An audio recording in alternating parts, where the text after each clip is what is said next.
ప్రియులరా, గత కొన్ని దినాలుగా తీర్పును గురించి మనం నేర్చుకుంటా ఉన్నాం. అమ్మ వింటున్నారా? దేవుని తీర్పులు. హెడ్డింగ్ ఏంటో తెలుసా? దేవుని తీర్పులు. దేవుని తీర్పు దినం వేరు, అది వేరే సబ్జెక్ట్, నేను మళ్ళీ తర్వాత మాట్లాడతాను. దేవుని తీర్పులు వేరు, దేవుని తీర్పు దినం వేరు. దానికి ఒక ప్రత్యేకత ఉంది, అది ఆఖరిలో మాట్లాడుకుందాం. ఎన్ని ఎపిసోడ్లు అయితే అన్ని మాట్లాడుకుందాం. ఈ చివరి దినాల్లో దేవుని తీర్పు ఎలా ఉండబోతుందో తెలుసుకోకుండా తెచ్చామనుకోండి, ఎక్కడికో వెళ్ళిపోతాం. కాబట్టి ఈ సబ్జెక్ట్ చాలా అవసరం. ఎస్కటాలజీ అంటారు, the teaching of last things అంటారు. అంటే చివరి దినాలలో జరిగేటువంటి వాటి విషయమైన బోధ. కాబట్టి జాగ్రత్తగా ఈ వాక్యాన్ని మీరు వినాలి. 2 ఎపిసోడ్లు అయిపోయినాయి. గురువారం రానోళ్ళు అదృష్టవంతులు కారు. గురువారం చాలామంది మిస్ అయిపోయారు. అంత్యదినాలు అంటే ఏంటో వచ్చినాయా రాలేదా, అంత్యక్రీస్తు అంటే ఎవరో వచ్చాడా రాలేదా, అంత్య తీర్పు ఎలా ఉండబోతుంది, 3 విషయాలు గురువారం మనం మాట్లాడుకున్నాం. సరే, అప్లోడ్ చేస్తాను యూట్యూబ్లో, దయచేసి చూడండి. ఈరోజు తీర్పుల గురించి కొన్ని సంగతులు మనం మాట్లాడుకుందాం. ఇది ఒక రోజు అయ్యేది కాదు, కనీసం ఒక 7-8 ఎపిసోడ్లు అవ్వచ్చు, అంత పెద్ద సబ్జెక్ట్ ఇది. ఇక్కడ ఒకసారి చూడండి, దేవుని తీర్పులు. చాలామంది ఏమనుకుంటారంటే జరగబోద్ది రాని ఉన్న దినాల్లో జరుగుద్ది తీర్పు. అప్పుడు అందరిని పోగు చేసేసి, నువ్వు ఆదివారం ఏ సొక్కా వేసుకున్నావు, బుధవారం ఏ చీర కట్టావు, నువ్వు ఆ వ్యక్తితో మాట్లాడేటప్పుడు ఏం అబద్ధం ఆడావు కదా, ఈ వ్యక్తితో చెప్పినప్పుడు ఏం కొండేలు చెప్పావు, ఇద్దరు కలిసి మాట్లాడుకుంటుంటే నా గురించి చెప్పిందని ఎలాగనుకున్నావు, ఇవన్నీ బయటికి తీసే రోజు ఉంది కదండి. అది జరగబోద్దని ఇవి ఎక్కువగా మాట్లాడుకుంటూ ఉంటారండి. దాని గురించి కూడా ఉంది బైబిల్లో.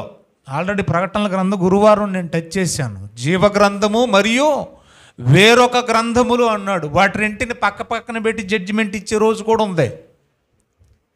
చాలామంది ఏమనుకుంటున్నారంటే తీర్పు అనగానే జరగబోయేదే ఇంక అదే ఫైనల్ అనుకుంటున్నారు. అంటే ఇప్పుడు ఏం తీర్పులు జరగట్లేదా? గతంలో ఏం తీర్పులు జరగలేదా? జరగబోయేది ఒక్కటే తీర్పా? ఇప్పుడు జరగట్లేదా? పోనీ మన పితరుల కాలంలో జరగలేదా? దేవుని తీర్పుల గురించి మాట్లాడుతున్నాను నేను. మనుషుల తీర్పులు ఆల్రెడీ చెప్పాను నేను. తీర్పు తీర్చు మనుషుడు, నువ్వు కంగారు పడి వ్యక్తిగతమైన తీర్పు తీర్చొద్దనే విషయం నేను ఆల్రెడీ ఫస్ట్ ఎపిసోడ్లో మాట్లాడాను. కానీ నేను మాట్లాడేది దేవుని తీర్పులు. ఈ దేవుని తీర్పు జరగబోయేది అనుకుంటున్నారు. మరి ఇప్పుడు జరగట్లేదా? గతంలో జరగలేదా? బైబిల్ ఏం చెప్తుంది? ఇప్పుడే మనం చదివాను, చూడండి దయచేసి. 14వ వచనం, 16వ అధ్యాయం 14వ వచనం. ఆయన మన దేవుడైన యెహోవా, ఆయన తీర్పులు భూమి యందంతటా జరుగుచున్నవి. తీర్పులు జరుగుచున్నవి, మనుషుల తీర్పులు కాదంట, దేవుడి తీర్పులేనంట. జరగబోద్ది అనుకుంటున్నారు. అంటే గతంలో జరగలేదా? ఇప్పుడు జరగట్లేదా? బైబిల్ చెప్తుంది, నా సొంత మాట కాదు కదా. ఏమన్నాడు 2వ లైన్లో? ఆయన తీర్పులు భూమి యందంతటా జరుగుచున్నమాట. ఎప్పుడు? మన పితరుల కాలంలోనే. ఆదికాండం నుంచి తీర్పులు జరుగుతూనే ఉన్నాయి. ఆదికాండం నుంచి తీర్పులు జరుగుతూనే ఉన్నాయండి. దేవుని తీర్పులు అన్నాడంటే బహువచనం, తీర్పులు అని ఉంది చూడండి. అర్థమవుతుందమ్మా మీకు? దేవుని తీర్పులు అప్పటి నుంచి జరుగుతూనే ఉన్నాయి. మరి యేసు ప్రభు కాలంలో తీర్పులు జరగలేదా?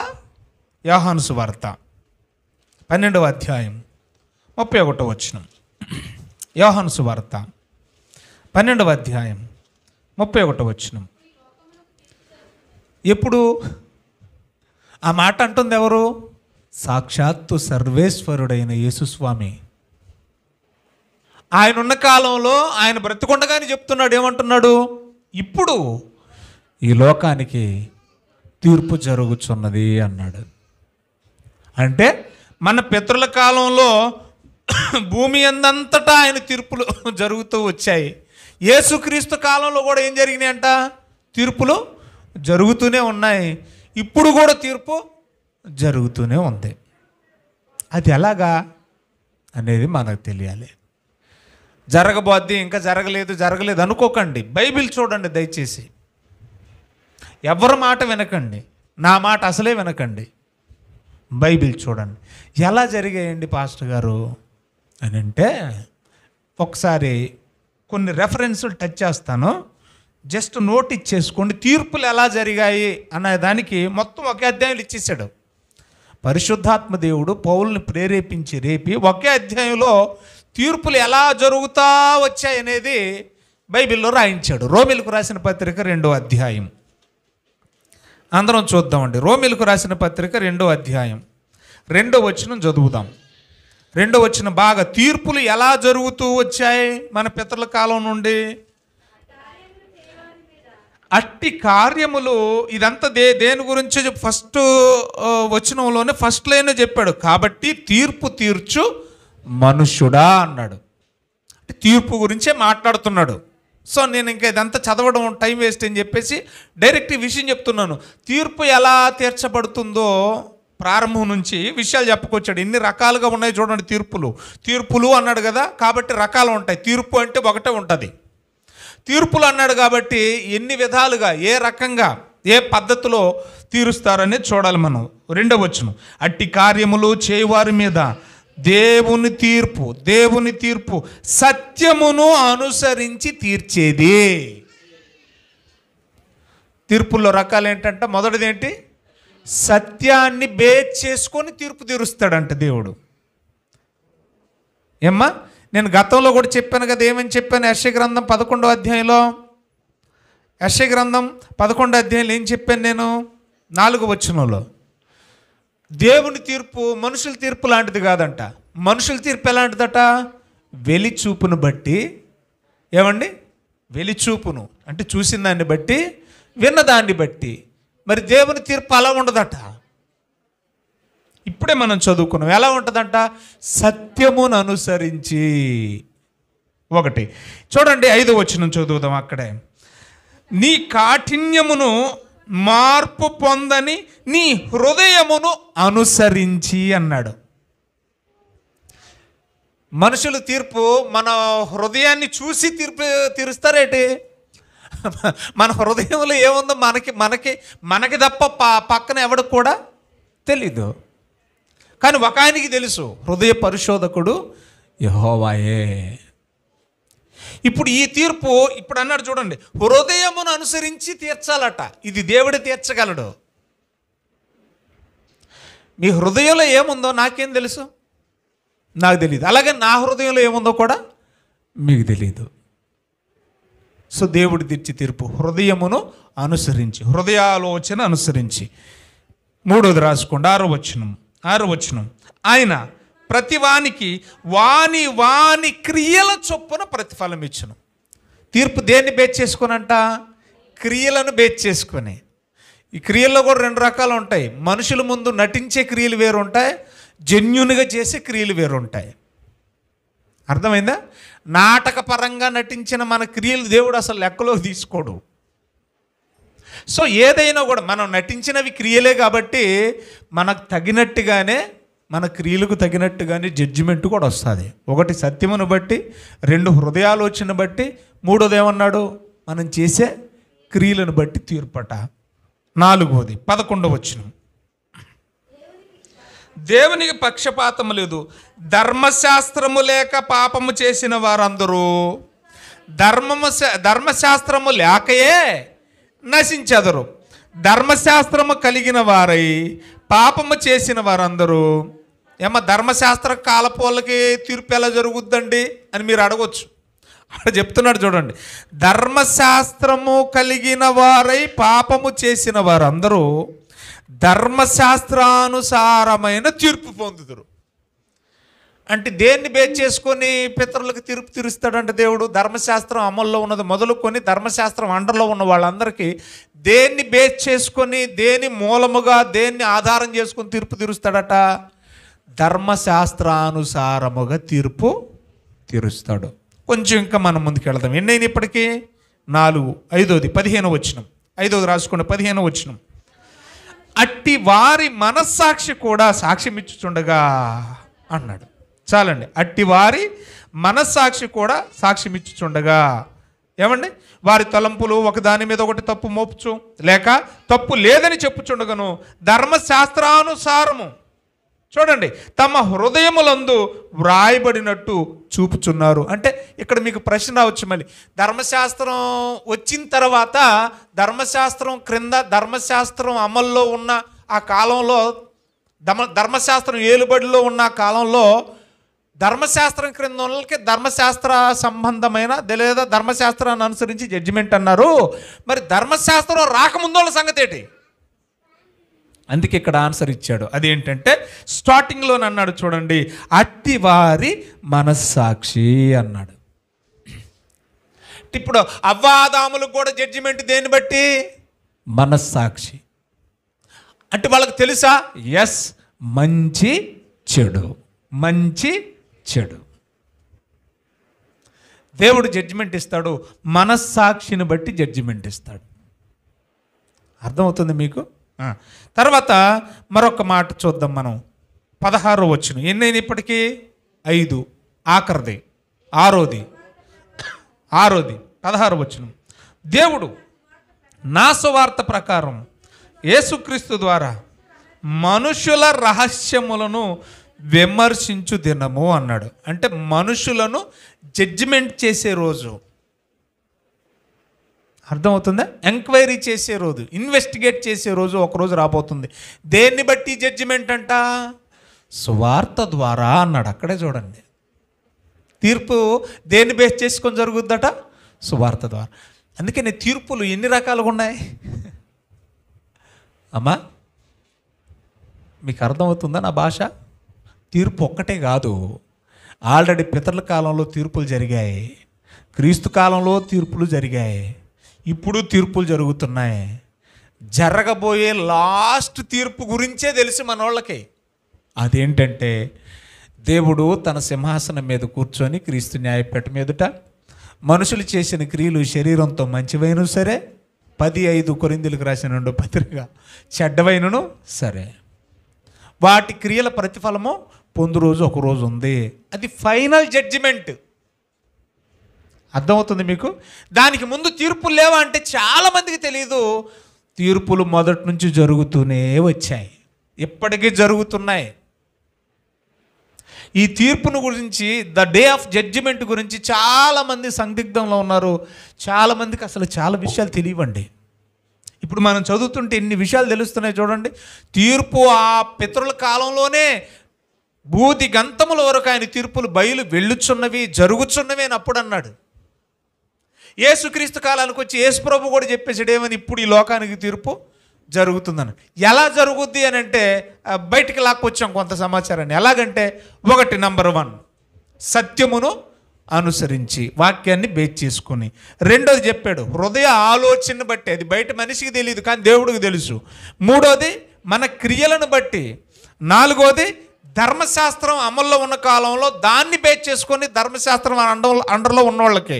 తర్వాత ధర్మశాస్త్రం లేని వారికి మనస్సాక్షిని బట్టి.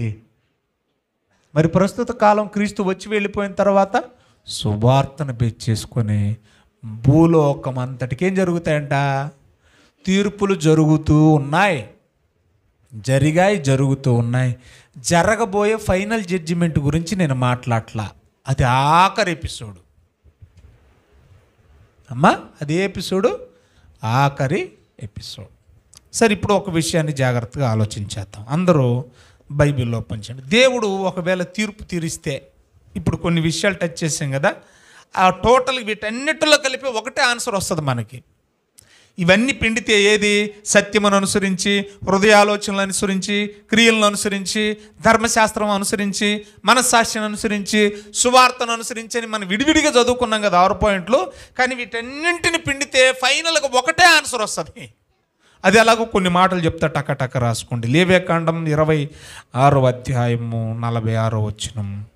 లేవ్యాకాండం 26వ అధ్యాయము 46వ వచనం.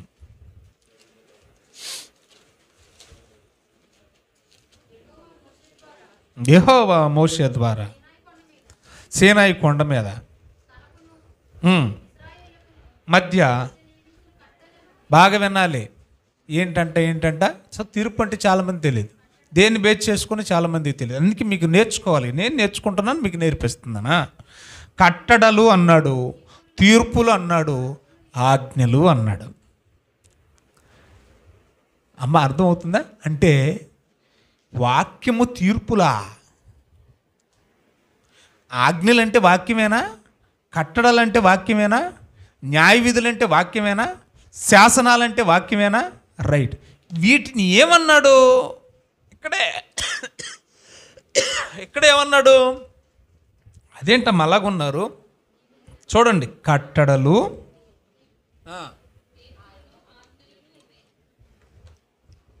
అంటే కట్టడలు ఇవే, తీర్పులు ఇవే, ఆజ్ఞలు కూడా ఇవేనా? అంటే టోటల్గా తీర్పు ఏంటి? వాక్యం. అంతేనా? ఇంకా చూద్దాం. తీర్పు తీర్చేది వాక్యం అంట. ఇంకా చూద్దామండి. ద్వితీయోపదేశకాండం 1వ అధ్యాయం 16వ వచనం. ద్వితీయోపదేశకాండం 1వ అధ్యాయం 16వ వచనం. అమ్మ చదవంటారమ్మా.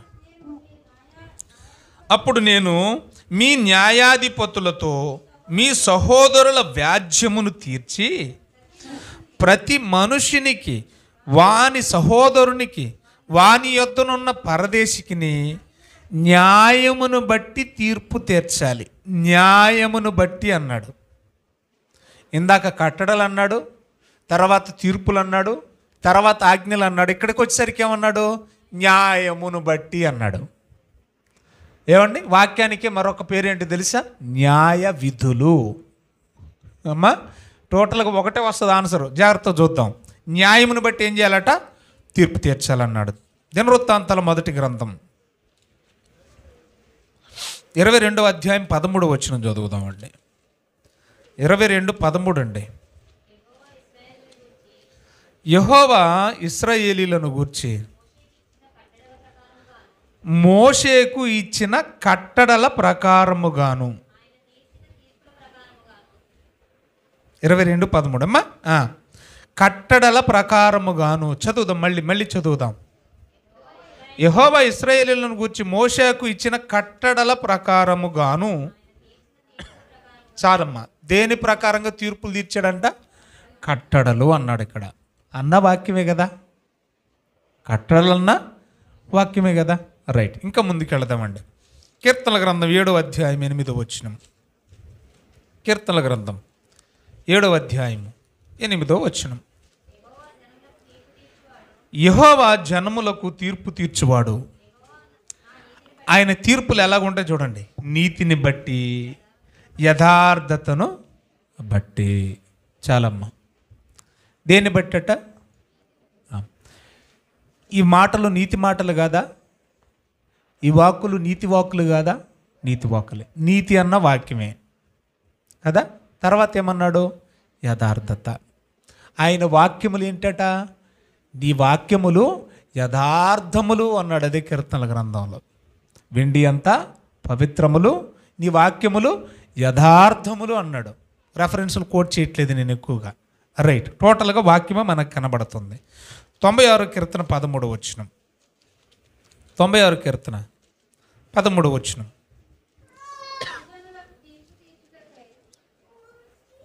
చదువమ్మా. భూజనులకు తీర్పు తీర్చుటకై యెహోవా వేంచేయుచున్నాడు. దేన్ని బేస్ చేసుకొని? న్యాయమును బట్టి. చూడాలి దేన్ని బట్టట? ఆయన మాటలే కదా న్యాయమైనవి. తర్వాత ఏమన్నాడు? విశ్వాస్యతను బట్టి అన్నాడు. చూడండి అక్కడ ఏమన్నాడు? విశ్వాస్యతను బట్టి. విశ్వాసం ఎలా కలుగుద్ది? ఆయన మాటలు వినడం వల్లేనా కదా.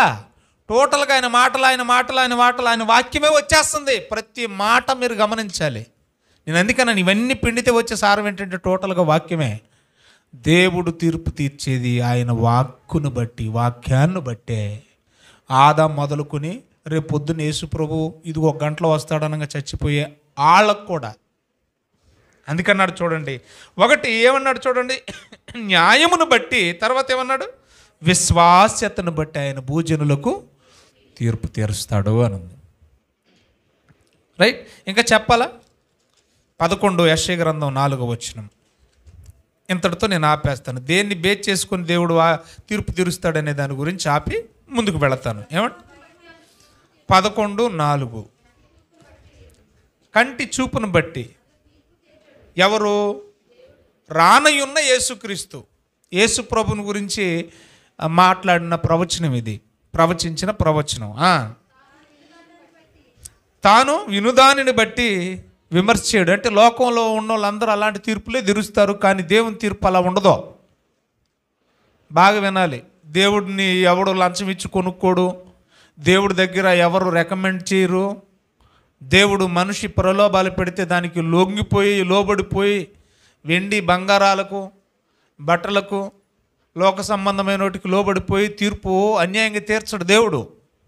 ఈ లోకంలో ఉన్న న్యాయాధిపతులు జడ్జి లాంటి కాదు దేవుడు. చూడాలి దయచేసి. నీతిని బట్టి అన్నాడు మళ్ళీ ఇక్కడ. ఏమండి? తర్వాత ఏమన్నాడు మళ్ళీ? యథార్థముగా అన్నాడు.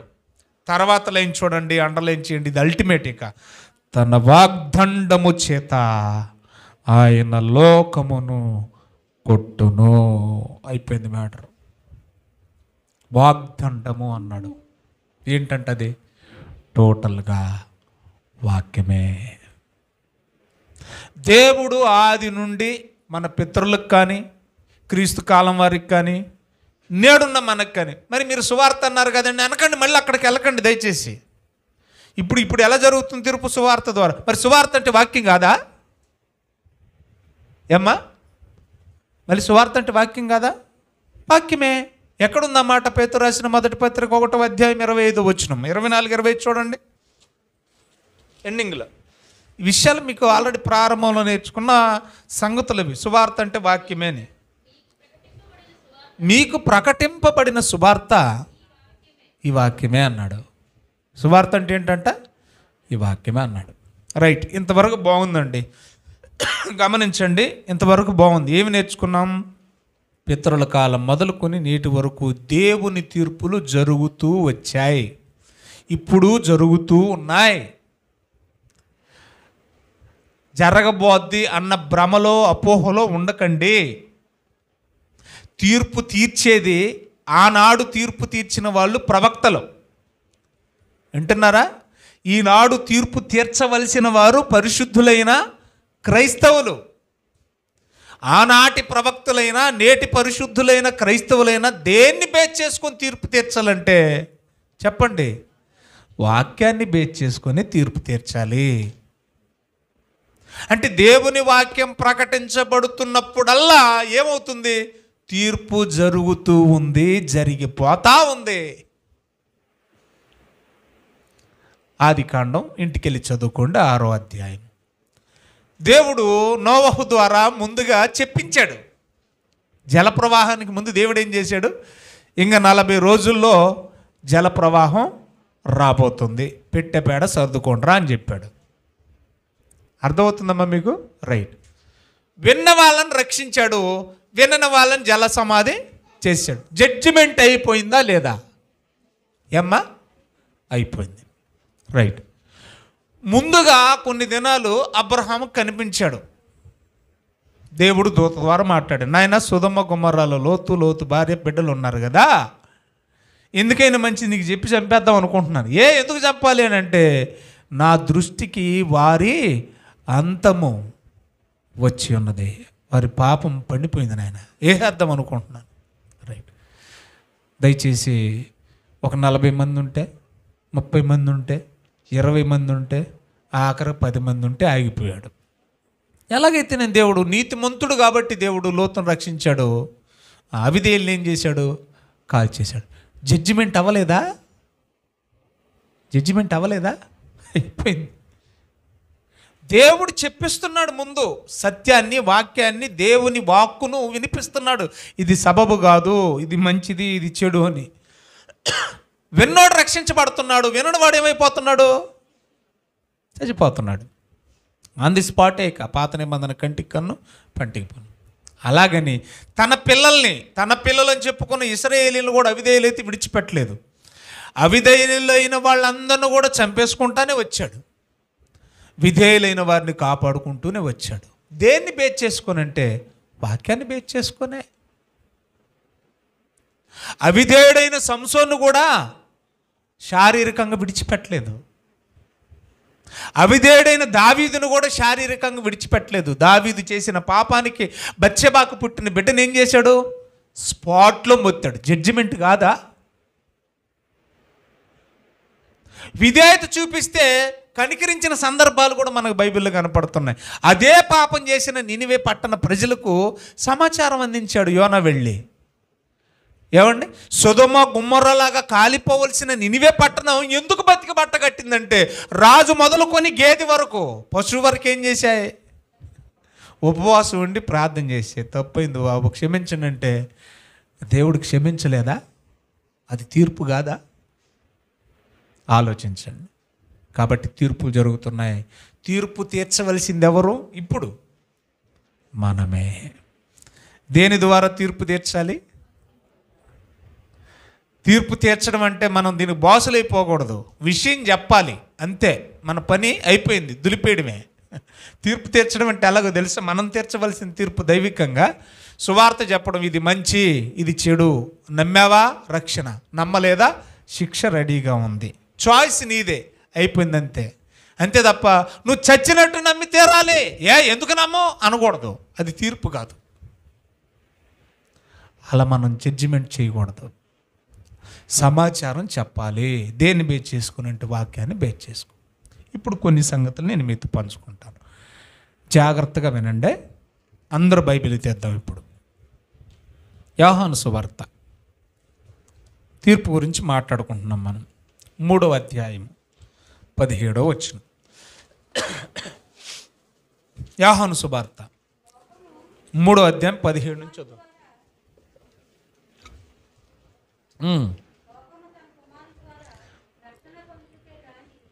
లోకము తన కుమారుని ద్వారా రక్షణ పొందడానికే కానీ పంపలేదు. చాలమ్మ, నా వైపు చూడండి. యేసు ప్రభువు వచ్చింది ఎందుకంటే తీర్పు తీర్చడానికి అంటున్నా?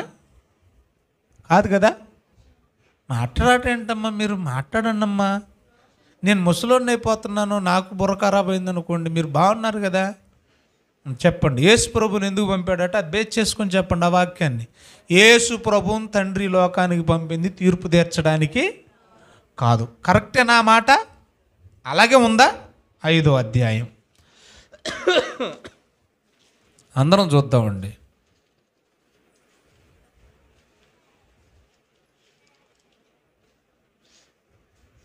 నన్ను కూడా తీనివ్వండి అమ్మా.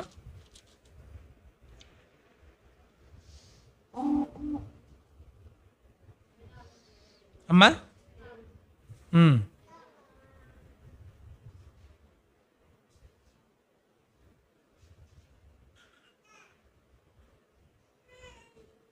27వ వచనం చదవండి అమ్మ.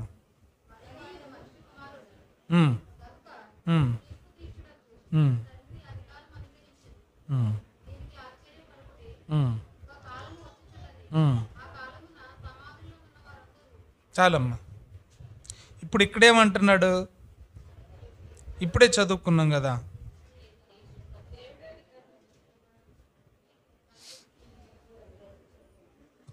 ఒకసారి మళ్ళీ పైన చూద్దాం. 21వ వచనం. తండ్రి మృతులను ఎలాగూ లేపి బ్రతికించునో అలాగే మనుష్య కుమారుడు తనకిష్టము వచ్చిన వారిని బ్రతికించునా.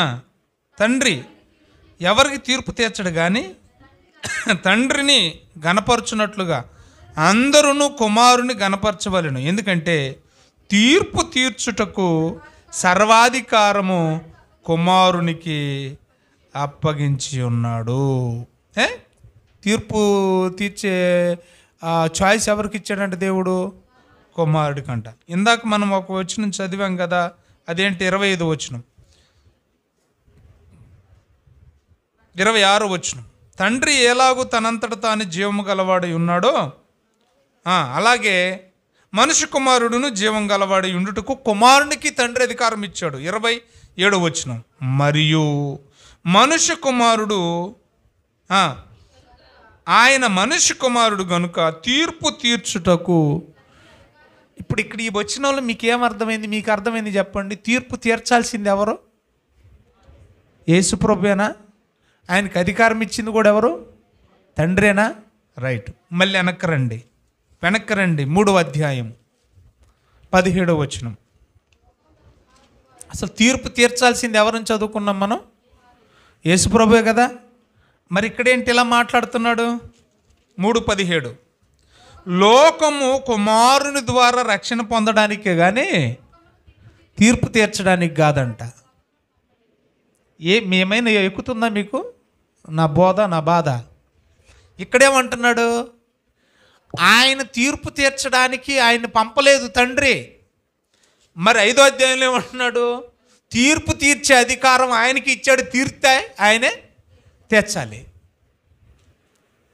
మరి ఏం చేద్దాం? రెండు విభేదిస్తున్నాయి కదా, సింక్ అవ్వట్లేదు కదా. అమ్మ అర్థమైందా? మళ్ళీ చెప్పనా? తీర్పు తీర్చాల్సింది యేసు ప్రభువే, అధికారం తండ్రి ఇచ్చాడని 5వ అధ్యాయంలో అంటున్నాడు. 3:17 ఏమంటున్నాడు? ఆయన పంపింది తీర్పు తీర్చడానికి కాదు, రక్షించడానికి అంటున్నాడు. సింపుల్గా చెప్పేస్తాను, బాగా వినండి. ఆయన రాకళ్ళు 2.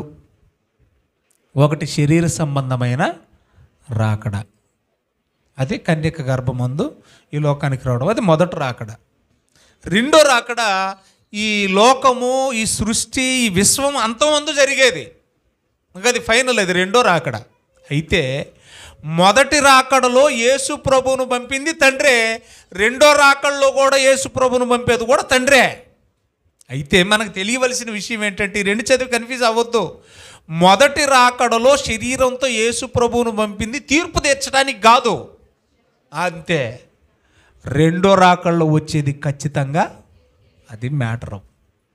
మరి ఈలోపు తీర్పు ఏముండదంటే, ఈలోపు తీర్పు తీర్చవలసింది మీరే. ఈలోపు తీర్పు తీర్చవలసింది ఎవరు? మీరే. ఆయన వచ్చేది ఫైనల్ జడ్జిమెంట్కి. రెండో రాకడలో యేసు ప్రభు వచ్చేది ఎందుకో తెలుసా? Final judgement. మీరు ఇలా జావండి, మీరు ఇలా జావండి, అయిపోయింది, అంతే. 2 మాటలండి. చాలా బాగుంటుందండి ఫైనల్ జడ్జిమెంట్, మిస్ అవ్వకండి ఎపిసోడ్లో. ఇప్పుడు జరుగుతున్న జడ్జిమెంట్ ఏంటంటే మన ద్వారా జరిగే జడ్జిమెంట్. అది ఎలాగా? కంటిన్యూషన్ చేద్దాం. 3వ అధ్యాయం 17వ వచనం. ఇది మీకు క్లియర్ అయిపోయింది కదా. ఆయన ఈ లోకానికి వచ్చింది తీర్పు తీర్చడానికి కాదు. ఎప్పుడు? మొదటి రాకడలో శరీరాన్ని ధరించుకొని వచ్చి మన కోసం మరణించాడే, అప్పుడు వచ్చింది తీర్పు తీర్చడానికి కాదు. మరి ఎందుకు? ప్రాణం పెట్టి రక్షించడానికి. రెండోసారి రాబోయేది తీర్పు తీర్చడానికి. అప్పటికి ఆయనకి అధికారం ఉంది. ఎప్పుడు? శరీరంతో ఉన్నప్పుడు ఆయనకి అధికారం ఉంది.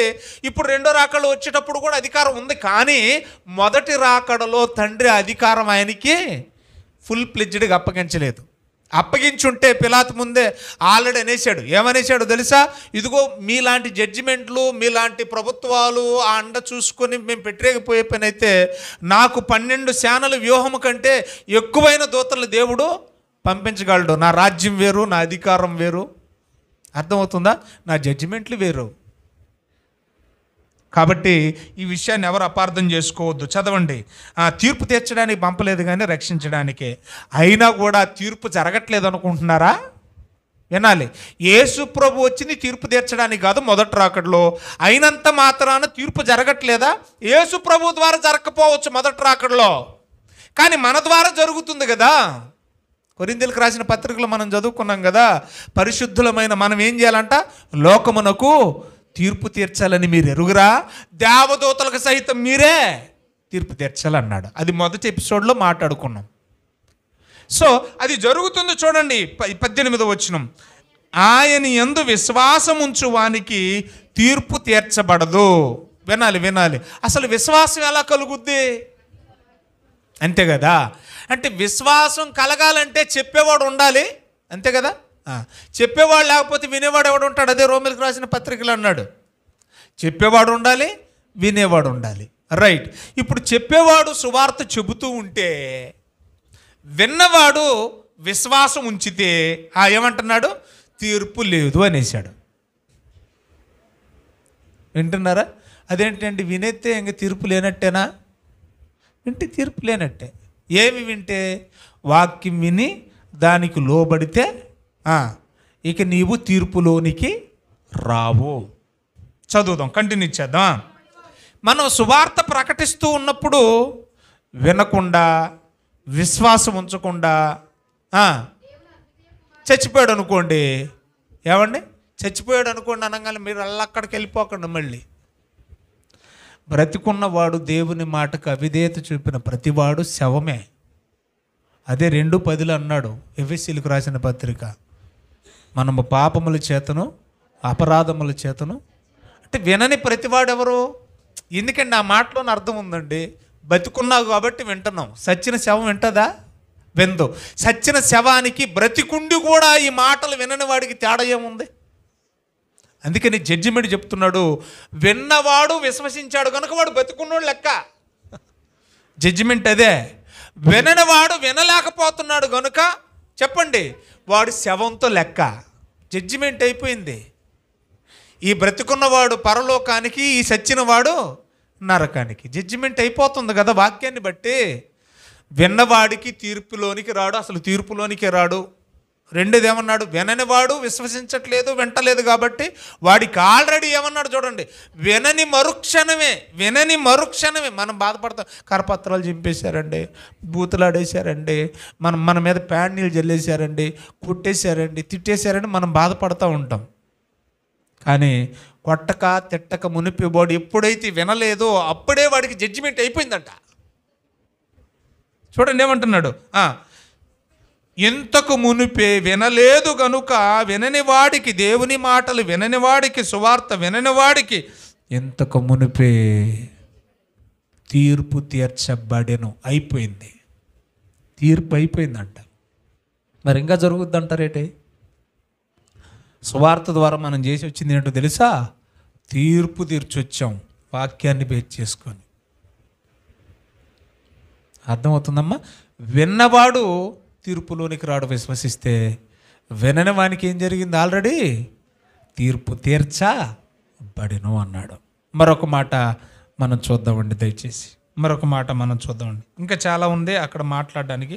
ఆ తీర్పు ఏంటంటే, ఆ తీర్పు ఇది, వెలుగు లోకంలోనికి వచ్చును కానీ తమ క్రియలు చెడ్డవైనందున మనుషులు వెలుగును, వాక్యాన్ని ప్రేమించలేదు, దుష్కార్యాలనే వాళ్ళు ప్రేమించారు, చెడుని వారు ప్రేమించారు. చెడును ప్రేమించిన ప్రతి వాడికి ఆల్రెడీ ఏమైపోయింది?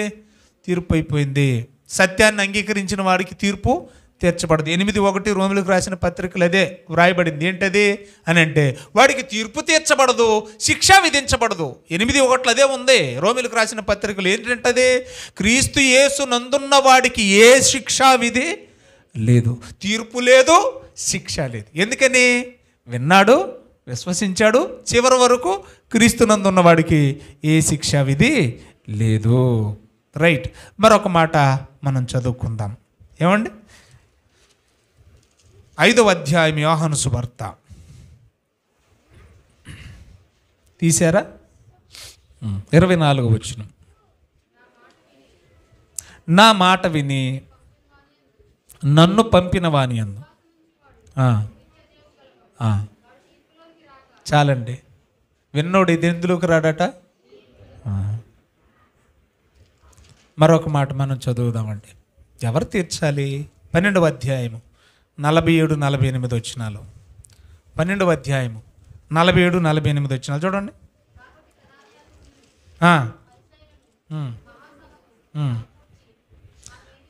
12:47-48. 12:47-48.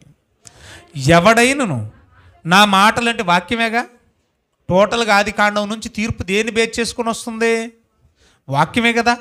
రైట్. ఆ వాక్యాన్ని వినియు వాటిని గైకొనక ఉండిన ఎడల, వింటున్నాడు కానీ తెలుసుకోవట్లేదు. ఇంతవరకు అసలే వినని వాడి గురించి మనం మాట్లాడుకున్నాం. అసలు విననే వాడికి ఏమో జరిగిపోయిందట?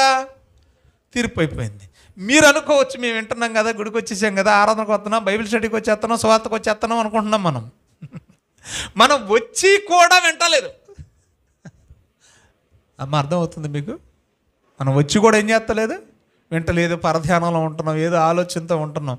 వింటున్నాం కానీ వింటున్నట్టు కనబడుతున్నాం. చాలా ఉన్నాయండి. అలాంటి మన గురించి కూడా మాట్లాడుతూ వాటిని వింటున్నాం కానీ గై కొనలేదట. గై కొనని ఎడల నేనతనికి తీర్పు. చూడండి దయచేసి వాటిని మళ్ళీ చదవండి. ఎవడైనను నా మాటలు వినియు వాటిని గై కొనకుండిన ఎడల, అంటే తెలుసుకొనకుండిన ఎడల నేను అతనికి తీర్పు తీర్చను. నేను లోకమునకు తీర్పు తీర్చుటకు రాలేదు కానీ లోకమును రక్షించుటకే వచ్చింది. మళ్ళీ ఏమన్నాడు చూడండి, నన్ను నిరాకరించి నా మాటలను అంగీకరింపని వానికి తీర్పు తీర్చువాడొకడు కలడు. అంటే ఫస్ట్ ఏమంటున్నాడంటే, నేను తీర్చడానికి రాలేదు, విన్నట్టు మీరు కనబడుతూ వాటిని గై కొనకుండిన ఎడల అలాంటి వాళ్ళు కూడా నేను తీర్చడానికి రాలేదు, తీర్పు తీర్చేవాడు ఒకడు ఉన్నాడు అంటున్నాడు. మళ్ళీ ఆయన యేసు ప్రభువే. చదవండి దయచేసి. నేను చెప్పిన మాట ఆ ఒక్కడెవరో చెప్తున్నాడు చూడండి దయచేసి. ఆ ఒక్కటేంటో చెప్తున్నాడు చూడండి దయచేసి. ఇదిగో నన్ను నా మాటల్ని నిరాకరించిన వారు, అంగీకరింపని వారికి తీర్పు తీర్చే వ్యక్తి, తీర్పు తీర్చే శక్తి ఒకటి ఉంది. అదేంటంటే నేను చెప్పిన మాటయే, అంటే నా వాక్యమే అంత్య దినమందు వానికి తీర్పు తీర్చను. అంటే ఇప్పుడు జరిగే తీర్పు వాక్యాన్ని బేస్ చేసుకునే అల్టిమేట్గా చివరిగా లాస్ట్ జడ్జిమెంట్ అన్నాను కదా, ధవల సింహాసనపు తీర్పు అన్నాను కదా, వైట్ థ్రోన్ జడ్జిమెంట్ అన్నాను కదా, క్రీస్తు న్యాయపీఠం అన్నాను కదా, గొర్రెలు మేకలు వేరు చేసేది అన్నాను కదా, అది ఆఖరిది. అప్పుడు కూడా దేన్ని బేస్ చేసుకొని జరుగుద్దట? ఇప్పుడే చదువుకున్నాం మనం, నా వాక్యాన్ని బేస్ చేసుకొని ఆ తీర్పు కూడా జరుగుద్ది. ఆల్రెడీ ఇప్పుడు తీర్పు జరిగిపోతూ ఉంది ఈ వాక్యాన్ని బేస్ చేసుకొని. అంత్య తీర్పు జరిగేది కూడా ఈ వాక్యాన్ని బేస్ చేసుకొనే. ఇంకా చెప్పాలంటే చాలా ఉంది, తర్వాత ఎపిసోడ్లో మనం మాట్లాడుకుందాం. ఇంతవరకు మనం ఏం నేర్చుకున్నామంటే తీర్పులు ఆదికాండము నుండి నేటి వరకు జరుగుతూ వచ్చాయి. అర్థమవుతుందమ్మా మీకు? నేను ఫస్ట్ అసలు టెక్స్ట్లో చూపించినప్పుడే మీరు డైలమాలో పడతారని చెప్పేసి నేను టచ్ చేయలేదు, చదివించి విడిచిపెట్టేశాను అంతే. ద్వితీయోపదేశకాండం, దానికి ముందు దినవృత్తాంతాల మొదటి గ్రంథం 16-14 ఏమన్నాడు? యెహోవా తీర్పులు భూతి గంతముల వరకు చెప్పండి బయలు వెళ్ళుచున్నవి అన్నాడు. అంటే అప్పటికి ఏం జరుగుతున్నాయి? తీర్పులు జరుగుతున్నాయి. వెంటనే ఏమన్నాడు 33వ వచనంలో? తీర్పు తీర్చడానికి రానై ఉన్నాడు అన్నాడు. అప్పుడే ఏమన్నాడు? 14వ వచనంలో జరుగుతున్నవి అన్నాడు. 33వ వచనంలో ఏమన్నాడు? రానై ఉన్నాడు అన్నాడు. ఇంతకు జరుగుతున్నాయా వస్తాడా? రెండు కరెక్టే. అది ఎలాగంటే ప్రస్తుతం జరుగుతున్నాయి తీర్పులు, జరగవలసిన జడ్జిమెంట్ కూడా ఒకటి ఉంది, అది ఆఖరి తీర్పు. కాబట్టి రెండు పట్టేసుకొని ఇది ఇప్పుడు జరుగుతున్నాయి అంటున్నాడు, మళ్ళీ ఇంకా తీర్పు తీర్చడానికి రానై ఉన్నాడు, వేంచేయనై ఉన్నాడు అని ఉంది. అంటే ఇంకా జరగలేదా అని అనుకునే వాళ్ళు ఉంటారు. మొదటి నుండి జరుగుతూ వచ్చే, ఎంతవరకు జరుగుతాయి అంటే యేసు రాకడ వరకు తీర్పులు జరుగుతూనే ఉంటాయి. కానీ యేసు రాకడలో క్షణాలలో జరిగే అల్టిమేట్ తీర్పు ఒకటి ఉంటుంది, అదే ధవల సింహాసనపు తీర్పు, క్రీస్తు న్యాయపీఠం ఎదుట జరగబోయే అంత్య తీర్పు. ఆ తీర్పు గురించి, ఆ తీర్పుకు ముందు జరగబోయే సంగతుల గురించి మరొక ఎపిసోడ్లో మనం మాట్లాడుకుందాం. దేవుడి మాటలు మన వినికిల్లో ఫలింపజేయునుగాక. ప్రార్థన చేసుకుందాం. మహోన్నతుడా, మా కన్న తండ్రి, నీకు వందనాల దేవా. ఇదిగో ప్రభువా నాయన, ఈ మధ్యాహ్నకాల తండ్రి, మీరు మాకు ఇచ్చిన అవకాశాన్ని బట్టి మీకు వందనాలు ప్రభువా. దేవా, ఇక్కడికి ఎంతమంది అయితే తోడుకొని వచ్చామో తండ్రి నాయన, నీ మాటలు వినడానికి తండ్రి నాయన మనసు పెట్టి విని వాక్యానుసారంగా జీవించేలాగా సహాయం చేయండి ప్రభువా. ఇదిగో నాయన, తీర్పుని గురించిన తండ్రి ప్రభువా, ఇప్పటి వరకు మేము తండ్రి రాబో దినాల్లో ప్రభు రాకడలో వస్తాడు, రెండో రాకడ, అప్పుడే తీర్పు జరుగుతుందని నమ్మాం తండ్రి నాయన. ఇదిగో నాయన, తీర్పు ఎలా జరుగుతుందో, తీర్పు ఎలా జరగబోతుందో, అది కుమారుడికి ఎప్పుడు ఇచ్చాడో, ఆ తీర్పు ఎప్పుడు జరగబోతుందో తండ్రి నాయన మీరు ఈరోజు మాతో మాట్లాడారు తండ్రి. మీకు వందనాలు ప్రభా నాయన. అవును తండ్రి, ఎంతోమంది తండ్రి ప్రభా మోసపోతున్నారు తండ్రి నాయన. సత్యం అనే వాక్యాన్ని తెలియక తండ్రి నాయన చాలా రకాలుగా తండ్రి నాయన ఉన్నారు ప్రభా. అయినప్పటికీ తండ్రి మీరు మాతో మాట్లాడినందుకు మీకు వందనాలు ప్రభా నాయన. ఇదిగో దేవా నీ యొక్క రొట్టెని తీసుకుని తండ్రి నాయన ప్రభా మేమందరూ ప్రభా సువార్త పని మా భుజాలపై ఉందని నమ్మే తండ్రి వెళ్ళి తండ్రి వ్యర్థం కాకుండా తండ్రి నాయన 6 గ్రామాల్లో ప్రభా నీ విత్తనాలు జల్లాం తండ్రి. ఒక్క ఆత్మ అయినా రక్షింపబడాలని అనుకుంటున్నాం తండ్రి నాయన ప్రభా. పరలోకమందు ఎంతో సంతోషమని తండ్రి నీ వాక్యం సెలవిస్తుంది తండ్రి. అవును దేవా మేమందరం కూడా తండ్రి మొదటగా దేవా మేము నీతో తీర్పుకి లోబడి బ్రతికి తండ్రి మేము ఎదుటి వాళ్ళకి తండ్రి సువార్తను ప్రకటించే మనసును మాకు దయచేయమని సహాయం చేయమని ప్రభు అని యేసుక్రీస్తు వారి పేరట ఈ ప్రార్థన మనం అడుగుచున్నాం తండ్రి. ఆమేన్.